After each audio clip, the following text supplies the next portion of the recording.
स्वागत है आपका ज्योतिष सलाह कार्यक्रम में। आज हमारे ज्योतिष आचार्य दीपक आनंद वर्तमान में ब्रह्मांड में गोचर 9 ग्रहों के प्रभाव के अनुसार कर्क राशि वालों के लिए समय कैसा चल रहा है बताएंगे। नमस्ते मित्रों, आज के इस कार्यक्रम में आप सभी धर्म प्रेमी बंधुओं का, ज्योतिष जिज्ञासुओं का बहुत बहुत स्वागत है। मित्रों, आज हम बात करेंगे कर्क राशि में होने वाले ग्रह गोचर की। मित्रों, कर्क राशि के स्वामी होते हैं चंद्रदेव। चंद्रदेव मित्रों 2.5 दिन एक राशि में रहते हैं और 2.5 दिन पूर्ण होने के बाद उसकी अगली राशि में प्रवेश कर जाते हैं। मित्रों, मैं आपको बताना चाहूँगा पहले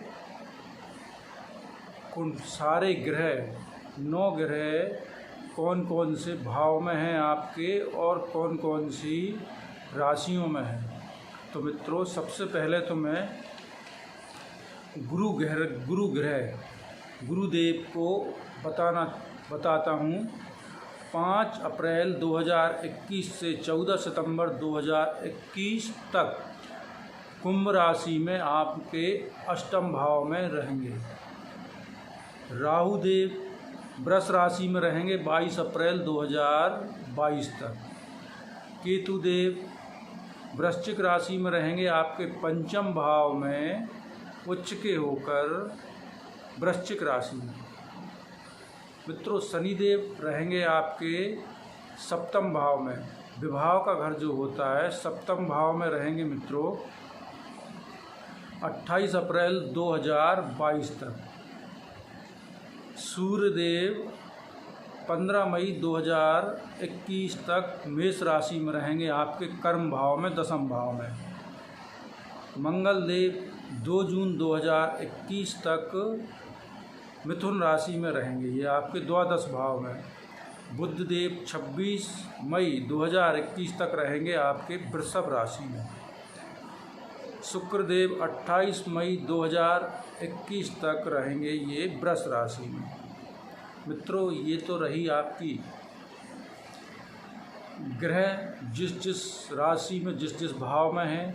मित्रों, मैं अब आपको बताऊंगा कि इन ग्रहों के कैसे कैसे फल रहेंगे कर्क राशि में और कर्क लगन में। मित्रों, पहले तो मैं आपको एक बात और भी बताना चाहूँगा कि कर्क राशि आप कैसे समझें आपकी कुंडली में।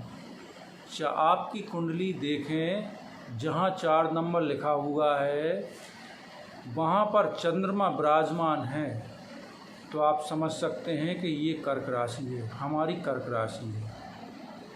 और सबसे ऊपर जो लगन का भाव रहता है उसमें 4 नंबर लिखा हुआ है तो आप समझ सकते हैं कि कर्क लगन है।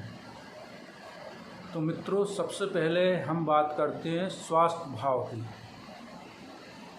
पहला भाव जो होता है स्वास्थ्य का भाव रहता है, तन का भाव रहता है, शरीर का भाव रहता है। क्योंकि मित्रों, सबसे पहले यदि शरीर स्वस्थ रहेगा तो हम सारे सुखों का लाभ प्राप्त कर सकते हैं। पहला सुख मित्रों निरोगी काया, क्योंकि निरोगी रहेंगे तो हम सब सुखों का फल प्राप्त कर लेंगे। तो मित्रों, आपके तन भाव पे लगन पर शनिदेव की दृष्टि है। शनिदेव की दृष्टि शुभ नहीं मानी जाती। यहाँ पे शरीर को प्रभावित करेगी, कठोर परिश्रम करवाएगी आपसे और शरीर को थकाएगी शनिदेव। मित्रों, अब हम सेकंड कर्क राशि के द्वितीय भाव की बात करते हैं। दूसरा भाव, वहाँ पर सिंह राशि आती है। सिंह राशि के स्वामी होते हैं सूर्यदेव। सूर्यदेव आपके दसम भाव में गोचर कर रहे हैं उच्च के होकर। यहाँ पर गुरुदेव की दृष्टि भी पड़ रही है। मित्रों, गुरुदेव की दृष्टि अति शुभ मानी जाती है। यहाँ पर अपने मित्र के घर में ही पड़ रही है तो ये आपको शुभ फल प्रदान करेंगे। आपके परिवार संबंधियों से अच्छे विचार मिलेंगे, अच्छे संबंध मधुर बन जाएंगे और धन का भी आगमन होगा आपका। मित्रों, तृतीय भाव पराक्रम का होता है। मित्रों, ताकत का होता है, कार्य करने की क्षमता को बढ़ाने का होता है। तो यहाँ पर कन्या राशि हो रही है। कन्या राशि के स्वामी होते हैं बुधदेव। बुधदेव यहाँ पर एकादश भाव में गोचर कर रहे हैं। एकादश भाव आय का भाव होता है मित्रों। जितना आप पराक्रम करेंगे, जितने ताकत से मेहनत से कर्म करेंगे, उतना आपको लाभ प्राप्त होगा मित्रों। चतुर्थ भाव सुख, भूमि, भवन, वाहन और माता का घर होता है चतुर्थ भाव। चतुर्थ भाव में सूर्यदेव की दृष्टि पड़ रही है, सूर्यदेव की दृष्टि भी पड़ रही है और शनिदेव की दशम दृष्टि पड़ रही है मित्रों। यहाँ पर तुला राशि है, तुला राशि में शनिदेव को उच्च का माना जाता है। यहाँ पे उच्च की दृष्टि शनिदेव की पड़ रही है, जो कि उतनी खराब नहीं रहेगी, क्योंकि जहाँ पर यदि किसी ग्रह की स्वयं की उच्च की दृष्टि पड़ती है तो उसको वो अशुभ फल प्रदान नहीं करते हैं। तो यहाँ पे आपको भूमि, भवन, वाहन, माता के सुख में फल प्राप्त होगा, शुभ फल। पंचम भाव मित्रों होता है संतान का, शिक्षा का। तो मित्रों पंचम भाव में उच्च के केतु गोचर कर रहे हैं। उच्च के केतु देव आध्यात्म के कारक रहते हैं और जहाँ पर बैठते हैं वहाँ डिटैचमेंट पैदा कर देते हैं। जहाँ पर आप यदि स्टूडेंट हैं तो शिक्षा से आपका उतना मन नहीं लगेगा, और यदि आपकी संतान है तो संतान से डिटैचमेंट होगा, दूरियां बढ़ेंगी। छठे भाव की बात करते हैं, रोग, ऋण, शत्रु, प्रतियोगिता का घर रहता है। और यहाँ के स्वामी अष्टम भाव में जाकर बैठे हुए हैं गुरुदेव का यहाँ पे अष्टम भाव में जाना सही नहीं माना जाता, परंतु मित्रों मंगल देव की सप्तम दृष्टि होने से रोग, ऋण, शत्रु बढ़ेगा नहीं और प्रतियोगिता में निकलने के चांसेस भी रहेंगे मित्रों। सप्तम भाव रहता है लाइफ पार्टनर का, दाम्पत्य जीवन का और बिजनेस पार्टनर का। यहाँ पे शनिदेव स्वयं राशि के होकर विराजमान है, जो कि आपको शुभ फल प्रदान करेंगे। जहाँ पर शनिदेव बैठते हैं वहाँ पर शुभ फल देते हैं, जहाँ पर इनकी दृष्टियाँ होती हैं वहाँ पे उनका नाश करते हैं। तो यहाँ पे शनिदेव आपको अच्छे फल प्रदान करेंगे। अष्टम भाव होता है मित्रों गुप्त विद्याओं का, गुप्त धन का, गुप्त राजों का, रहस्यों का, मृत्युओं का। ये मृत्यु का घर भी रहता है, गुप्त रोगों का, गुप्त शत्रुओं का, तंत्र मंत्र विद्याओं का, ज्योतिष विद्याओं का भी ये घर रहता है। जिन खुली आँखों से जो चीज़ ना देख सकें, उस विद्या, उस चीज़ का ये घर रहता है, भाव रहता है। तो यहाँ पर गुरुदेव विद्या प्रदान करेंगे आपके लिए, गुप्त विद्याएं, गुप्त धन भी प्राप्त हो सकता है मित्रों। अब हम नवम भाव की बात करते हैं। नवम भाव होता है पुण्य का भाव होता है, भाग्य भाव होता है, भाग्य का घर होता है, पिता का घर भी ये होता है। तो मित्रों यहाँ पर मीन राशि है, मीन राशि के स्वामी अष्टम भाव में जाकर बैठ गए हैं, तो यहाँ पर ये शुभ फल, आपका भाग्य काम नहीं करेगा।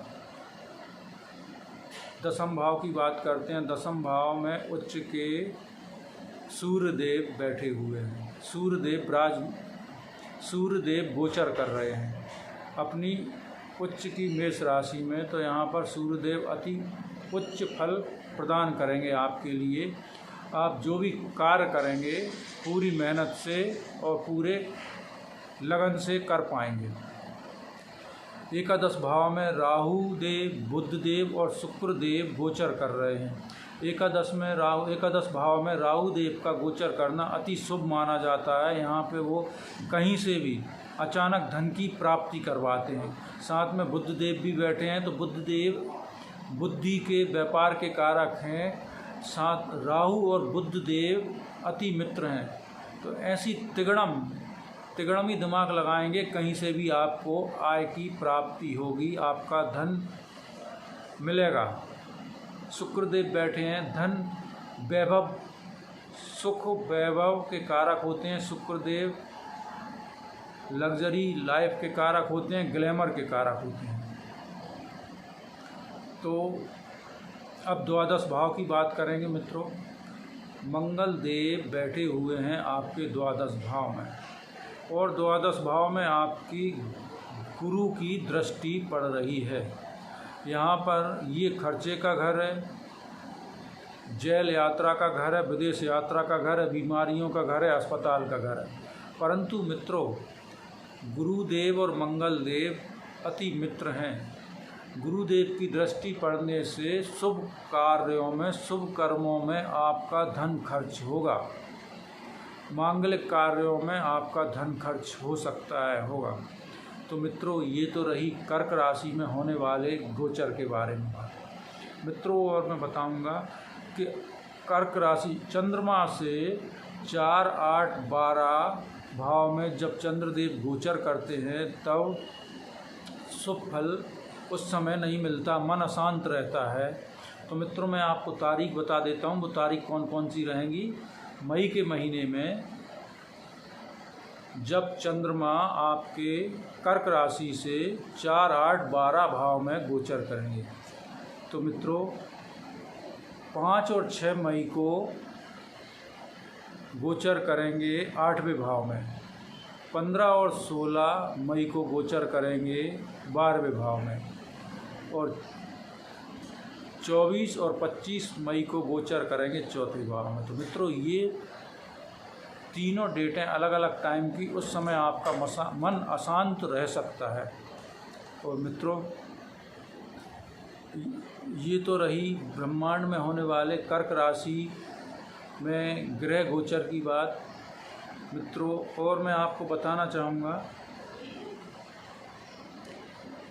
कि ब्रह्मांड में अरबों लोग हैं। ऐसा नहीं है कि जो भविष्य फल कर्क राशि, कर्क लगन के बारे में मैंने बताया, जितने भी ब्रह्मांड में लोग हैं सभी कर्क राशि, कर्क लगन वालों के बारे में वैसा ही भविष्य फल हो। क्योंकि मित्रों, जब आपका जन्म हुआ था उस समय कर्क राशि तो होगी, आपकी कर्क लगन होगी, परंतु आपके ग्रह नक्षत्र कौन से होंगे, कहाँ कहाँ किस किस भाव में बैठे होंगे, कौन सी दशांतर दशाएं, प्रत्यंतर दशाएं होंगी, आपके ग्रह उच्च के होंगे, नीच के होंगे, प्रबल होंगे, निर्बल होंगे, कौन से ग्रह की दृष्टि कहाँ पे पड़ रही होगी, क्या आपके घर में आपके 6ठे, 8वें, 12वें भाव में ग्रह कैसे कैसे बैठे होंगे, क्या शुभ परिणाम देने वाले बैठे होंगे मित्रों, और यदि अशुभ परिणाम देने वाले भी बैठे होंगे तो उनको शुभ परिणामों में कैसे क्या उपाय करके बदला जा सकता है। तो मित्रों, आप अपनी कुंडली को दिखाएं और अपने जीवन को सुखमय बनाएं, जीवन का आनंद लें। अच्छे से कुंडली का विश्लेषण करवाएं मित्रों। और सभी जातकों से मेरा निवेदन है कि आप कुंडली को दिखवाएं, उससे आपके जीवन में जो भी कठिनाइयाँ, समस्याएं, संघर्ष चल रहे हैं उनका निदान होगा। क्योंकि मित्रों, जब आपका जन्म होता है उस समय, जब आपका जन्म होता है उस समय ब्रह्मांड के द्वारा खींचा हुआ एक चित्र कुंडली होती है, जिससे ज्योतिष आचार्य अध्ययन करके आपके पूर्व जन्मों में किए हुए कर्मों के बारे में ज्योतिष गणना करके उससे आपके भविष्य फल को बताते हैं, और जिससे कुछ ग्रहों की पूजा करके अशुभ फलों को शुभ फलों में परिवर्तित कुछ हद तक किया जा सकता है, जिससे कि आपके जीवन का कल्याण हो, आपका जीवन सुख में बीते, सुख सुविधाएं बढ़ें आपके घर में, और आपको सुख प्राप्त हो, जीवन अच्छा रहे। नमस्कार मित्रों, बहुत बहुत धन्यवाद आपका। नमस्कार।